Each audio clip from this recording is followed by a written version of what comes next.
আজ 15ই আগস্ট ভারতবর্ষের স্বাধীনতা দিবস।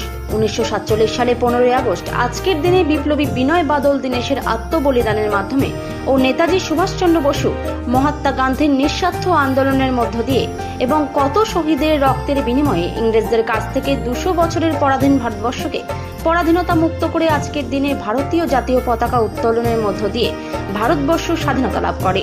সারা দেশের পাশাপাশি বর্ধমান জেলার মেমারি থানার দেবীপুর গ্রাম পঞ্চায়েতের অন্তর্গত পলতা গ্রামের পলতা অবৈতনিক প্রাথমিক বিদ্যালয়ে সমারোহে স্বাধীনতা দিবস উদযাপন করা হলো। সকাল সকাল স্কুলে খুব সুন্দর করে সেজেগুজে হাতে ফুল নিয়ে বিদ্যালয় প্রাঙ্গণে উপস্থিত হয় স্কুলের ছাত্রছাত্রীরা। তাদের কারোর হাতে ছিল ভারতের জাতীয় পতাকা, আবার কারোর হাতে গান্ধীজির ছবি, কারোর হাতে আবার সুভাষচন্দ্র বসুর ছবি, আবার কারোর হাতে ভগৎ সিং এর ছবি। নাচ, গান ও আবৃত্তি পাঠ করে স্কুলের ছোট ছোট শিশুরা।